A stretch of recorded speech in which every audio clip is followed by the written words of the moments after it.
Bonjour et bienvenue. Aujourd'hui, on s'attaque à un monument de la philosophie, l'argument de la causalité.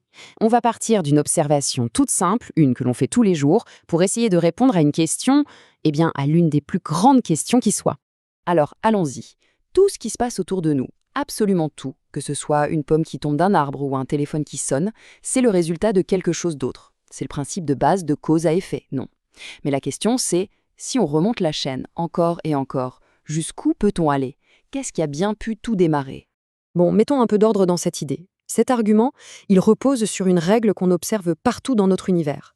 Dans le monde matériel, rien, absolument rien, ne se produit sans une cause. Et ça, c'est quelque chose qu'on vérifie à chaque seconde. Une balle ne s'envole pas toute seule, il faut que quelqu'un la lance. Un immeuble n'apparaît pas comme par magie, il faut des constructeurs. Un son n'existe pas sans une vibration à l'origine. En gros, ce sont les règles du jeu de notre réalité. Et voilà la question qui change tout. Si chaque pièce du puzzle a besoin d'une cause, est-ce que le puzzle entier, l'univers dans sa totalité, a lui aussi besoin d'une cause pour exister? C'est là que l'argument prend toute son ampleur et devient vraiment vertigineux. Alors on pourrait se dire, et si la chaîne des causes remontait à l'infini, sans jamais commencer? C'est une idée qu'on appelle la régression à l'infini ou Tassalsul. Ça semble une sortie de secours facile, mais en réalité, ça nous mène tout droit dans une impasse logique. Pour bien comprendre pourquoi, on va utiliser une petite analogie. Imaginez un peu le tableau. Un soldat, prêt à tirer. Mais il ne peut pas. Il lui faut l'ordre de son officier. Ok, sauf que cet officier, lui aussi, doit attendre l'ordre de son propre supérieur. Et ce supérieur, vous l'avez deviné, attend l'ordre de quelqu'un d'encore plus haut gradé. Et ça continue comme ça, une chaîne de commandement qui ne s'arrête jamais. Le résultat, il est simple et implacable. Si la chaîne de commandement est infinie, si on doit toujours attendre l'autorisation de celui d'avant, alors l'ordre de tirer ne sera jamais donné. Il n'arrivera jamais jusqu'au premier soldat. Donc, le coup de feu ne partira jamais. Jamais. L'action est complètement paralysée. Eh bien, c'est exactement la même logique pour l'univers. Si chaque cause dépend d'une cause qui la précède, et ce, à l'infini, alors l'événement initial, c'est-à-dire la naissance de l'univers, n'aurait jamais pu se produire. La chaîne serait bloquée à jamais. L'univers n'existerait tout simplement pas. Alors, si cette idée de chaîne infinie est une impasse logique, qu'est-ce qu'il nous reste? L'alternative s'impose d'elle-même. Il doit forcément y avoir un point de départ.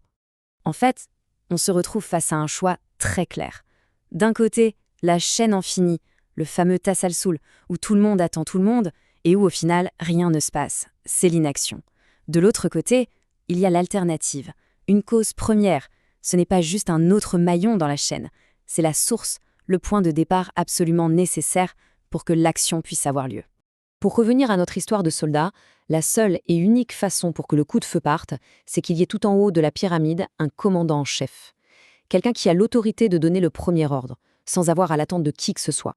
Eh bien, ce commandant en chef, ce point de départ nécessaire, c'est ce que les philosophes appellent la cause première. Ce n'est pas un simple effet d'une cause antérieure, c'est la source de toute la chaîne.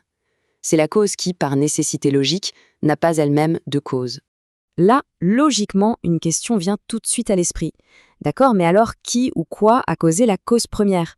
Et selon cet argument, poser cette question, c'est faire ce qu'on appelle une erreur de catégorie. C'est un peu comme demander de quelle couleur est le chiffre 3. La question n'a pas de sens. Parce que, par définition, la cause première doit exister en dehors du système qu'elle a mis en place. Puisqu'elle est à l'origine de l'univers et de ses lois, comme la causalité, elle ne peut pas être soumise à ces mêmes lois. Ça serait une contradiction. C'est un peu comme un développeur de jeux vidéo et son jeu. Les règles de la physique du jeu, la gravité, les collisions, tout ça s'applique au personnage à l'écran, mais certainement pas au développeur assis devant son ordinateur.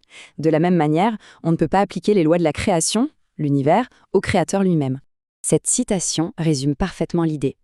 Penser qu'une chose puisse se créer elle-même, c'est dire qu'elle existait avant même d'exister pour pouvoir se donner l'existence.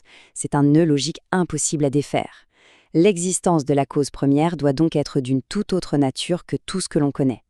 Et voilà, on est parti d'une simple observation, celle que tout a une cause, et en suivant le fil de la logique, on arrive à la conclusion d'une cause première, non causée et extérieure à notre univers. Pour terminer cette exploration, voici quelques pistes de réflexion pour continuer à creuser.